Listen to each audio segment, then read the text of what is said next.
ગુજરાતમાં આમ તો દારૂબંધી છે, પણ કહેવાતી દારૂબંધીની સામે હવે ગુજરાત સરકારના મંત્રી જ સામેથી બોલી રહ્યા છે અને આ મંત્રી એવું કહી રહ્યા છે કે આદિવાસી વિસ્તારમાં મવડો તો મળે જ અને ત્યાં આગળ દારૂના આવા 2-4 સ્ટેન્ડ તો ચાલે જ. જ્યારે મંત્રી મંચ ઉપરથી આવી વાત કરતા હોય ત્યારે તેમને બચાવવા માટે ભારતીય જનતા પાર્ટીના સાંસદ મેદાનમાં આવે એટલે ક્યાંક ને ક્યાંક દારૂબંધી છે અને દારૂ વેચાઈ રહ્યો છે તે સરકાર માટે શરમની વાત નથી. પણ અહીંયા વાત એ છે કે જ્યારે મંત્રી બોલે છે અને મંત્રી એવું કહી રહ્યા હોય છે કે દારૂ તો મળે જ આદિવાસી વિસ્તારની અંદર, ત્યારે તેમને બચાવવા સાંસદ આવે. અને હવે આપણે બીજી વાત કરીશું આજે જગદીશ મહેતાને લઈને, કારણ કે જગદીશ મહેતા જે વરિષ્ઠ પત્રકાર છે, રાજકોટથી આવે છે. તમે બહુ બધી યુટ્યુબ ચેનલ પર અને ટીવી ચેનલ પર પણ તેમને જોવો છો અને જે પોતે નિષ્પક્ષ અને જે રીતે પોતાની આગવી છટાથી બોલતા હોય છે તેવા જગદીશ મહેતાની વિરુદ્ધમાં હવે ખંડણીનો કેસ થયો છે. આ ખંડણીનો કેસ તેમની વિરુદ્ધમાં ત્રીજો કેસ છે, કારણ કે પહેલો કેસ તુષાર ચૌધરી દ્વારા કરવામાં આવ્યો હતો અને તુષાર ચૌધરીનો જે કેસ હતો તેમાં એટ્રોસિટીની ફરિયાદ કરવામાં આવી હતી, જેમાં પહેલા નંબરમાં આરોપી તરીકે જગદીશ મહેતા હતા અને બીજા નંબરના આરોપી તરીકે મને એટલે કે ગોપી ઘાંગરને બતાવવામાં આવ્યા હતા. જ્યારે બીજો કેસ વિક્રમ માંડમ દ્વારા કરવામાં આવ્યો હતો, જે જામનગરથી કોંગ્રેસના નેતા છે, અને આજે ત્રીજો કેસ કરવામાં આવ્યો. આ ત્રીજા કેસમાં તેમની વિરુદ્ધમાં ખંડણી અને જે સૌરાષ્ટ્ર હેડલાઇન છે તેના કોપીરાઇટ્સને લઈને આ કેસ કરવામાં આવ્યો છે. પરંતુ આ વાત જગદીશ મહેતાને લઈને એટલે કરવાની છે કારણ કે લોકશાહીને બચાવવી હશે તો નિર્ભય રીતે બોલવું જ પડશે અને નહીં બોલો તો કદાચ લોકશાહી જીવિત નહીં રહે. તો નમસ્કાર, હું છું ગોપી ઘાંગર અને આપ જોઈ રહ્યા છો નિર્ભય ન્યૂઝ.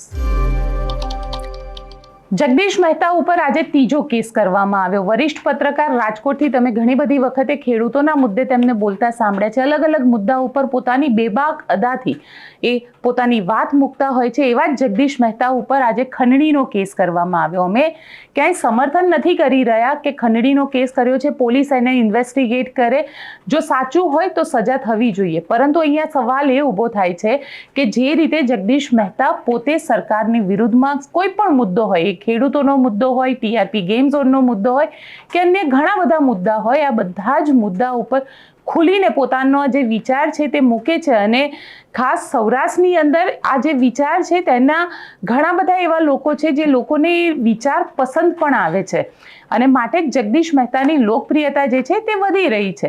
પણ આ બધાની સામે સરકારને હવે ક્યાંક તકલીફ થતી હોય તેવું લાગી રહ્યું છે, કારણ કે હંમેશા બેબાક રીતે બોલે છે અને પોતે જ્યારે બોલતા હોય છે ત્યારે એ વિચાર નથી કરતા કે એ સરકારની વિરુદ્ધમાં બોલે છે. કારણ કે જ્યારે પણ આ પ્રકારે કોઈ પણ નિવેદન આપવાનું, એમાં તુષાર ચૌધરીએ પણ એફઆઈઆર કરેલી જ છે. એટલે તુષાર ચૌધરી વિશે જે કીધું હતું ત્યારે કોંગ્રેસના નેતાને ખરાબ લાગ્યું હતું, જ્યારે સરકારની વિરુદ્ધમાં બોલે છે તો ભારતીય જનતા પાર્ટીના નેતાઓને ખરાબ લાગે છે. પણ હકીકત અને આમ જોવા જઈએ તો સત્ય જ રહે છે, એ બદલાતું નથી, કારણ કે જ્યારે તેઓ બેબાક રીતે બોલતા હોય છે. પણ અહીંયા સવાલ એ ઊભો થઈ રહ્યો છે કે પોલીસે એફઆઈઆર કરી દીધી. જો ખંડણીનો ખરેખર મામલો હોય તો વાંધો નથી, પણ જો જગદીશ મહેતા બેબાક રીતે બોલી રહ્યા છે અને તેના માટે થઈ અને તેમની વિરુદ્ધમાં એફઆઈઆર કરવામાં આવી હોય તો લોકશાહી માટે ખરેખર આ શર્મનાક ઘટના છે. સરકાર માટે પણ શર્મનાક ઘટના એટલા માટે કહી શકું કારણ કે જો સીધી રીતે બોલવામાં આવે તો સરકારને પસંદ નથી આવતું, અને જો સરકારની સામે બોલીએ છીએ તો સરકારને એવું લાગે છે કે આ સરકારની સામે છે, વિરોધી છે, અને માટે જ તેમના વિરુદ્ધમાં એફઆઈઆર કરવામાં આવે છે. પણ સ્વાભાવિક છે, પત્રકારત્વનું જે કામ છે એ જ છે કે સરકારને આઈનો બતાડવો, સરકારને બતાડવું કે અહીંયા ખોટું થઈ રહ્યું છે, અહીંયા તમારા નેતાઓ ભ્રષ્ટાચાર કરી રહ્યા છે, અહીંયા તમારા નેતાઓની આ ખોટું ડિસિઝન છે. જ્યારે આટલું બોલતા પત્રકારો થયા ત્યારે જ તેમના ઉપર કેસ કરવામાં આવી રહ્યો છે. અલગ અલગ ડિજિટલ પ્લેટફોર્મ હોય તેના ઉપર પણ સરકાર દ્વારા ઘણા બધા એવા કેસ કરવામાં આવી રહ્યા છે. પણ અહીંયા સવાલ એક જ છે કે ખરેખર જો જગદીશ મહેતા આની અંદર આખા મામલામાં દોષિત હોય તો કોઈ વાંધો નથી, જગદીશ મહેતા વિરુદ્ધ એફઆઈઆર થવી જ જોઈએ. પણ જો જગદીશ મહેતા દોષિત નથી તો પછી તેમની વિરુદ્ધ એફઆઈઆર કેમ કે તેઓ સ્પષ્ટ બોલે છે, સરકારની વિરુદ્ધમાં બોલે છે. અને સૌથી મોટી વાત તો અહીંયા આગળ એ છે કે જગદીશ મહેતા જ્યારે બોલે છે ત્યારે તેને સાંભળવા વાળો વર્ગ પણ ખૂબ મોટી સંખ્યામાં છે. મારી સહયોગી રિદ્ધિએ જગદીશ મહેતા સાથે આજે વાત કરી હતી અને જગદીશ મહેતાએ આ કેસને લઈને શું કીધું તે પણ સાંભળીએ. મામલો ટાર્ગેટ નો છે. તમામ નદી દરિયાને મળે હંધી ફરિયાદ હવે અમારી ઉપર જ થાય મને લાગે. બરાબર, ખંડણી અમે ઉગાવીએ છીએ, અમે દારૂડિયા, અમે બદમાશ, અમે માફિયા, અમે બધું અમે જ એમ. શું કામ એ રામ જાણે, આ બધાને ખબર પાછી છે. પણ હું પેલા તો આ ઘટનાક્રમ સમજાવી દઉં. બિલકુલ. હું જે છાપામાં નોકરી કરું છું એનું નામ છે હેડલાઇન. એ હેડલાઇન બે ગ્રુપ છે, એનો દાવો છે લોગો અમારું જેમાં હું નોકરી કરું છું એમાં GS24 મીડિયા પ્રાઇવેટ લિમિટેડ એટલે GS એટલે ગિરીશ સોલંકી, એનું ગ્રુપ છે, એનું નામ છે GS24 media private limited. Okay, એટલે ગિરીશભાઈ નો દાવો, ગિરીશભાઈ સોલંકી એનું આ હેડલાઇન છે ને એને ટ્રેડમાર્ક પણ કરાવેલો છે. અત્યારે રાજકોટમાં જે હેડલાઇન નીકળે છે એ JMJ ગ્રુપ એના દ્વારા સંચાલિત, ઉપર લોગો લખાય છે JMJ ગ્રુપ. એક મયુરસિંહ બાપુ કરીને છે દરબાર, ઈ એના માલિક છે. ઓકે, હવે નામ એને પોતે જે JMJ ગ્રુપ છે ખરું, પણ એને તંત્રી પ્રકાશક એવું નામ બીજા એક ભાઈ નું આપેલું છે, દરબાર કોઈ કચ્છના છે, એના મિત્ર હશે, એ તો એનો અધિકાર છે. ટૂંકમાં બે હેડલાઇન નીકળે છે, એક જ પ્રકારના લોગો દેખાવે. આ જે નિર્ભય નું દેખાય છે, હવે તમારી આ ચેનલ છે, હું નિર્ભય ચાલુ કરું ને આવો નવો લોગો રાખું તો બેને ડખો થાય ને. સમજાય છે મારી વાત? સમજાય છે? એટલે લોગાનો ડખો જે છે ઈ બે વચ્ચે ચાલે છે. ગિરીશભાઈ અને અહીંના બાપુ મયુરસિંહ બાપુ બેના દાવા પોતપોતાની જગ્યાએ છે. મને જયારે મયુરસિંહ બાપુએ કીધું તું, અહીંના જે અત્યારે માલિક છે એને, કે ભાઈ આ તમે લોગાનું કઈક કરાવડાવો, કારણ કે ગિરીશભાઈ વાપરે છે, આ ખરેખર મેં લઈ લીધું છે વગેરે વગેરે. મેં એને એમ કીધું કે ભાઈ આમાં મારો તો કોઈ રોલ નથી, તમે માલિકોની વાત છે, કોની પાસેથી કોનો લોગો સાચો છે, અને આ ટ્રેડમાર્ક લોગો એટલે આ નિર્ભય તમે જે ખૂણામાં જુઓ છો એના જેવી વાત, ઈ કોનો અધિકાર છે એમાં મારો, હું તો નોકરી કરું છું ને ભાઈ, માલિક તો છું નહીં. પણ છતાંય તમ તારે એક કામ કરો, ગિરીશભાઈ ને કીધું મેં મયુરસિંહ બાપુને કે તમે અમારા શેઠ એટલે કે ગિરીશભાઈ ને પણ ઓળખો છો, એના બહુ અંગત મિત્રો પાછા હોવાનું કે મિત્રો છે, તો મેં કીધું તમે બે તો મિત્રો જુઓ, લાવો ભેગા કરી દઉં તમને, તમે બેસીને નક્કી કરી લ્યો, તમે જીતી જાવ તો અમે લોકો બદલાવી નાખ્યું, અમે જીતી જાય તો તમે બદલાવી નાખજો, એમાં ડખો હું ભાઈ સાહેબ? અને લોકોને લોગા બોગાથી કાંઈ મતલબ નથી. અહીંયા તમે ઉપર નિર્ભય લખો છો, કાલે અભય લખો, પ્રમ દિવસે બીજું કાંઈક લખો, લોકોને સાચી વાતથી મતલબ છે ને, નામ से क्या फर्क पड़ता है? તો અમે હારી જશું તો અમે હેડલાઇન ની જગ્યાએ ડેડલાઇન મૂકશું, હાલો તમને શું ફેર પડે? ડેડલાઇન કાલથી નવો ન્યૂઝ. લોકોને તો સમાચારથી મતલબ છે ને બેન, કે નામ શું છે. તો મેં કીધું તમે બેહીને નક્કી કરો.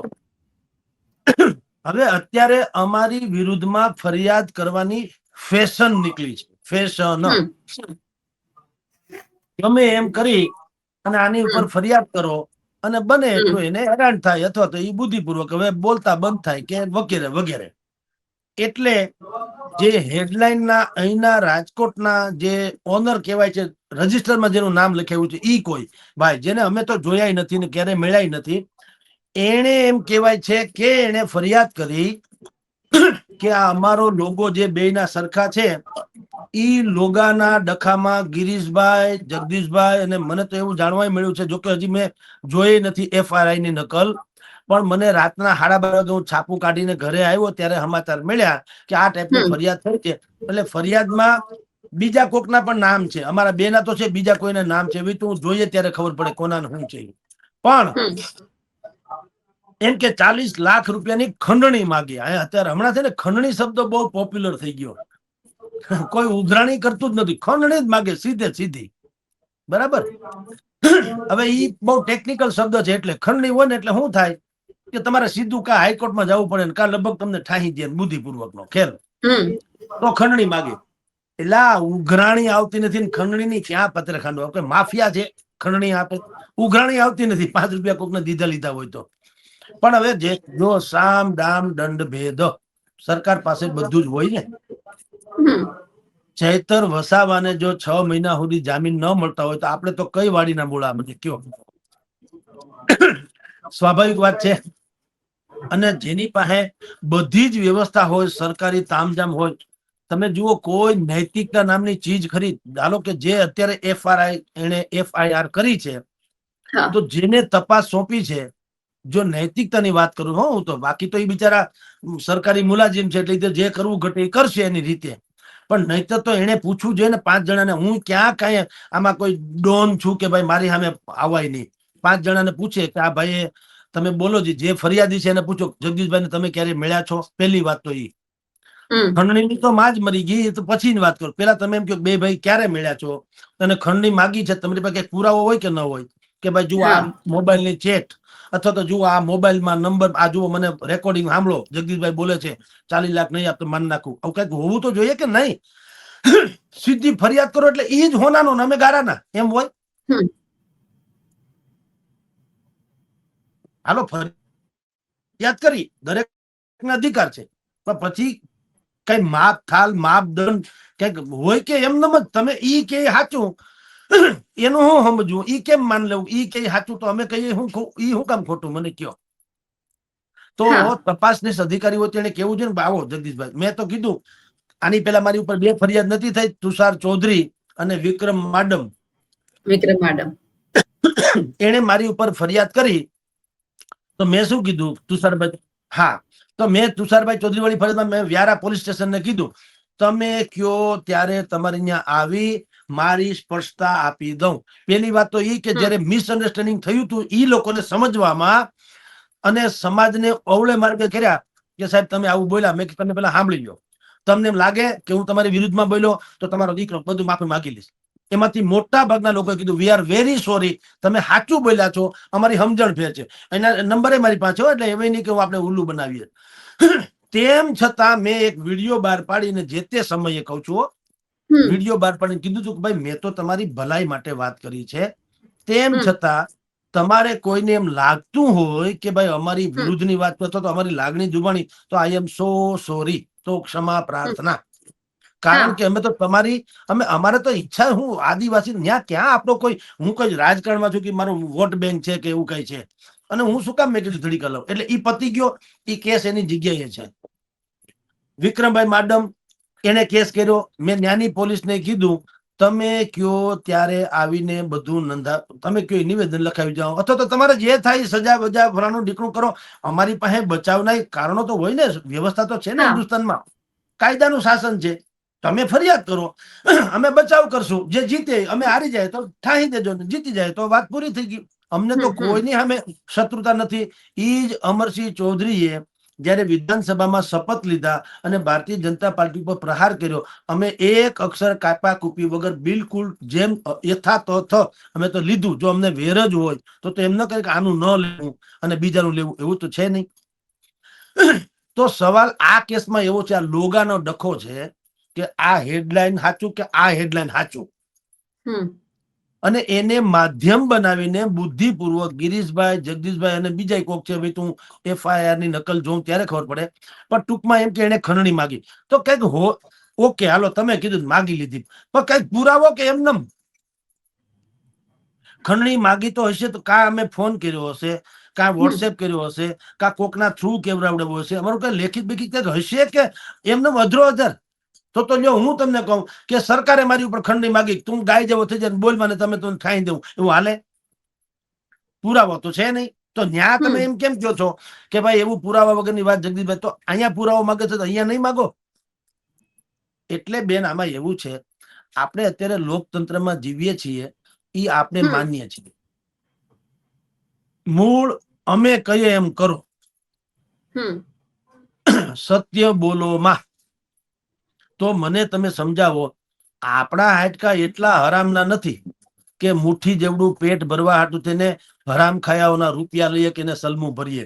જે છે તે અમે આ સરકાર બરકાર તો છોડો, અમે તો અહીંયા જેને દરબાર ક્ષત્રિયોનું આંદોલન હાલતું હતું ત્યારથી માંડીને જે બાહુબલીઓ કહેવાય છે એના વિશે આપણે બોલ્યા કે નથી બોલ્યા? તો એ મારી ના નાખે. કોઈને જેની જે વાત હતી કરી, કડવાશથી નહીં, સત્યમેવ જયતે, જે વાત હતી આપણે એને કરી. પણ આ લોકો એમ કે છે તમે ઈ બોલો માં. આપણને જે સમાચાર મળ્યા છે ચારેકોરથી એમ છે સાહેબ તમે કઈ બોલો માં તો ગાય જેવા થઈ જાવ, શરણાગતિ. પણ શેની શરણાગતિ અને શેનું વાત મને કહો. અમે તમને સુઝાવ ના આપ્યો તો એક કામ કરો, આ મંજા બંધ કરી દો, છાપા બાપા બધું બંધ કરી દો, તમારી દૂરદર્શન જોયા કરીએ, બીજું હું. એટલે લોકતંત્ર છે કે આ કટોકટી છે એ તો કઈ સમજાતું નથી. અને તમે કાં ઓલો ભૂપેન્દ્રભાઈ પટેલ જેને અમે પર્સનલી મળ્યા હતા ત્યારે એક આમંત્રણ દેવા ગયા હતા, અમારી ટીવી ચેનલ શરૂ કરવાના હતા, એટલે તો એને તો કીધું કે જગદીશભાઈ તમારા વિડીયો અમારા સુધી વાત પહોંચી પણ છે, મેં કેટલાક જોયા છે, તમારી ભાષામાં ક્યારેક કડવાશ હોય છે, પણ મેં મારા સ્ટાફને એમ કીધું કે ઈ છોડો ભાષાની કડવાશ, પણ કમસે કમ એમાંથી જે બહેતરીન સુઝાવ જે હોય છે જે સરકારના હિતમાં હોય ઈ કે આપણે એટલું લઈ લ્યો. હવે આટલી જો શાલીનતા આપણા મુખ્યમંત્રી દાખવી શકતા હોય તો સરકારના બાકીના લોકો કેમ નથી દાખવતા? ઈ પણ એક પ્રશ્ન છે.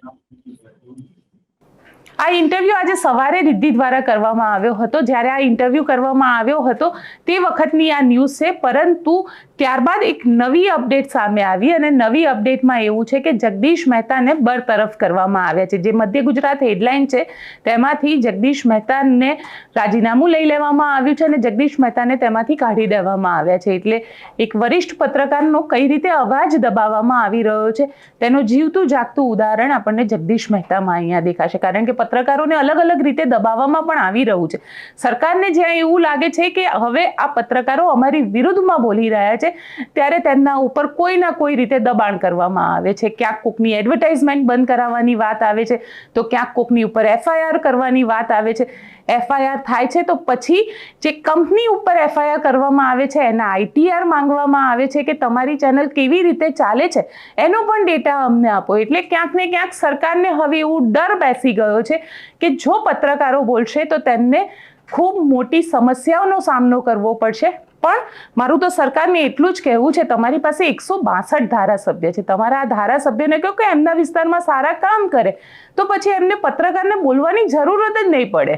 અને આજે બોલી રહ્યા છે તો 30 વર્ષનું તમારું શાસન છે, 30 વર્ષના ભારતીય જનતા પાર્ટીના શાસનમાં કેમ એવું ન થઈ શકે કે પત્રકારોને બોલવાનો મોકો જ ન મળે? બધા જ કામ સારા કરો ને, ભ્રષ્ટાચાર બંધ કરી દો, રોડ રસ્તા ગટર પાણી, આનાથી વધારે જોઈએ છે શું? શિક્ષકો જોઈએ છે તો શિક્ષણ આપો. તમે મહિલાઓના ખાતામાં 10,000 રૂપિયા બિહારમાં ચૂંટણી જીતવા માટે નાખી શકો, પણ આ જ મહિલાઓ ગુજરાતની અંદર છે એને શું? રાજસ્થાનમાં ચૂંટણી જીતવા માટે જે LPG ગેસનો સિલિન્ડર હતો એ તમે 1,000 થી લઈને 500 રૂપિયામાં અત્યારે આપી રહ્યા છો. તો શું ગુજરાતની મહિલાઓએ ભૂલ કરી છે તમને વોટ આપીને? આ સવાલ અમે પૂછી રહ્યા છે, સરકારને પૂછી રહ્યા છે કે ગુજરાતની મહિલાઓનો વાંક શું? જેણે તમને ખોબલે ને ખોબલે વોટ આપ્યા, છેલ્લા 30 વર્ષથી તમને શાસનમાં રાખ્યા છે અને છતાં ભોગવવાનું કોને આવે છે? તો ગુજરાતને જ આવે છે. અને ગુજરાતમાં જ્યાં દારૂબંધી છે તે દારૂબંધીની પણ આજે વાત કરવી છે. આમ તો ગુજરાતમાં દારૂબંધી છે પણ કહેવા માટે જ માત્ર દારૂબંધી છે, માત્ર ચોપડે દારૂબંધી છે. અને દારૂબંધી ત્યારે જ છે જ્યારે તમને પોલીસ પકડી લે. બાકી ગુજરાતમાં ક્યાંય દારૂબંધી નથી. અને ખુદ મંત્રી PC બરાંડા આજે બોલે, PC બરાંડા પોતે ત્યાં આગળ આદિવાસી જનજાતિ યાત્રા લઈને નીકળ્યા હતા અને ત્યાં આગળ મંચ ઉપરથી આ વસ્તુ બોલ્યા છે. એ બી પૂર્વ ધારાસભ્યને સંબોધિત કરતા બોલ્યા છે. અને PC બરાંડાને આપણે સૌથી પહેલા તો સાંભળીએ કે તેઓ શું બોલ્યા, ત્યારબાદ ભાઈ કે જે વખતના પૂર્વ ધારાસભ્ય હતા, પહેલા કોંગ્રેસમાં હતા, હવે ભાજપમાં આવી ગયા. ક્યાંક એમને ભાજપમાં લાડવો મોટો લાગ્યો હશે, ઠીક છે, એ એમનું પર્સનલ વાત કહી શકાય. આપણે તેમને પણ સાંભળીશું અને સાથે મનસુખ વસાવાને સાંભળીએ. કારણ કે આજે મનસુખ વસાવા આમ તો બધા જ નેતાની સામે બેબાક રીતે બોલતા હોય છે, પણ આજે PC બરાંડાના સમર્થનમાં આવી ગયા છે. સાંભળીએ શું કહ્યું. અમે તો જો અત્યારે 17 થી હું 15મો આવ્યો, 15મો DSP તરીકે આવ્યો તો અહીંયા અમે ત્યાં વખતે મારી દોસ્તી પાકી થઈ ગઈ. સંકલનમાં બેસીએ ને એટલે દાદા ધીમે ધીમે ધીમે ધીમે આમ નથી થયું તેમ નથી થયું, ત્યાં દારૂ ચાલે છે, ત્યાં બધું એમ ચાલે છે, એ તો ચલાવવું પડે મારે કીધું. મેં તો મારે તો આદિવાસી દારૂ પીએલી યાર, તે થોડું થોડું ચલાવવાનું યાર. પછી કહું પાછો સમજી રાખો થોડી વાર કરવું આપણે. એટલે આ બધું હેડ્યા કરે બધું આપણે. એટલે આપ સૌ અહીંયા ઉપસ્થિત રહ્યા છો તો સૌનો આભાર માની મારી વાત પૂરી કરું. અને નસવાડી તાલુકામાં આવ્યા અને નસવાડી તાલુકામાં જ્યારે એમનું સ્વાગત અહીંયા જે કરવામાં આવ્યું અને તે દિવસના મંચ ઉપરથી મને ધારાસભ્ય હતા, બધા જ હતા, અને એ સમયે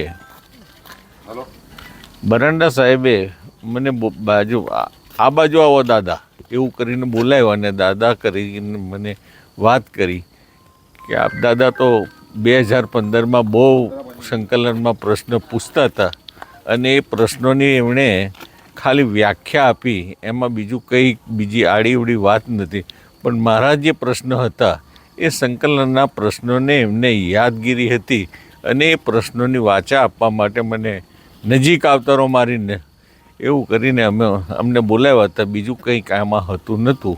તો બીજી વાત હતી 2015માં તમે ધારાસભ્ય હતા તો કેવી રજૂઆત કરી હતી દારૂ માટે અમને? એમાં તો જનરલ રજૂઆતો સંકલન પ્રશ્ન હોય ને, કોઈ જગ્યાએ દારૂ કદાચ વેચાતો હોય તો એમને જવાબ આપવા પડે ડીએસપી તરીકે.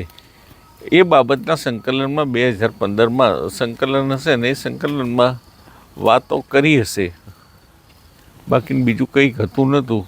અને દારૂબંધી છે, રહેવાની છે, એમાં કોઈ સવાલ જ નથી. કેટલા વર્ષથી તમે અત્યારે કેટલા સમયથી ભાજપમાં જોડાયા છો અને આ કયું મંચ હતું? હું ભાજપમાં જોડાયો મારા 1.5 વર્ષ થઈ ગયા છે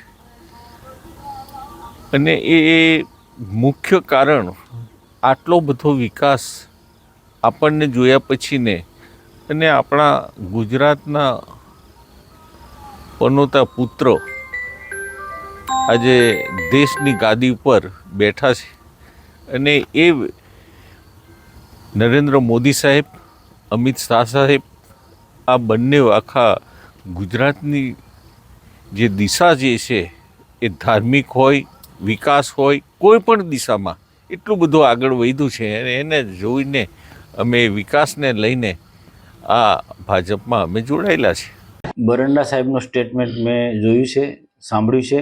હવે બરંડા સાહેબે કયા એંગલથી આ વાત કહી છે એ તો બરંડા સાહેબ જ જાણે, પરંતુ એટલું સ્પષ્ટ કહું છું કે આખા ગુજરાત કે આખા દેશની અંદર બધા જ લોકો દારૂ પીએ છે, એકલા ફક્ત ને ફક્ત આદિવાસી નથી પીતા.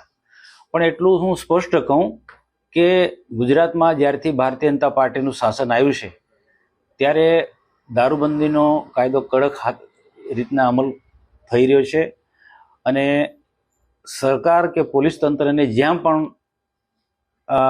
આવું એમને બાતમી મળે કે ખ્યાલ આવે તો તરત જ એવા અડ્ડા પણ પકડાય છે.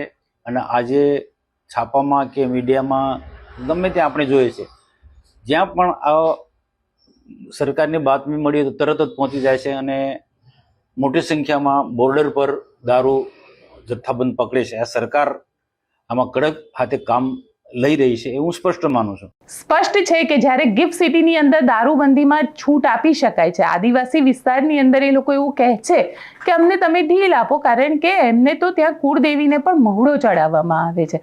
પણ સવાલ અહીંયા એ ઊભો થઈ રહ્યો છે કે દારૂબંધીની છૂટ આપી દે તો એ જે પૈસા આવે છે એ સીધા સરકારી તિજોરીમાં જશે અને સરકારના જે નેતાઓ હોય કે મંત્રીઓ હોય આ લોકોને પૈસા નહીં મળે, કારણ કે હપ્તો તો એમાંથી જ આવે છે ને એમાંથી જ ચૂંટણીઓ જે છે એ મોટી સંખ્યામાં જીતાય છે.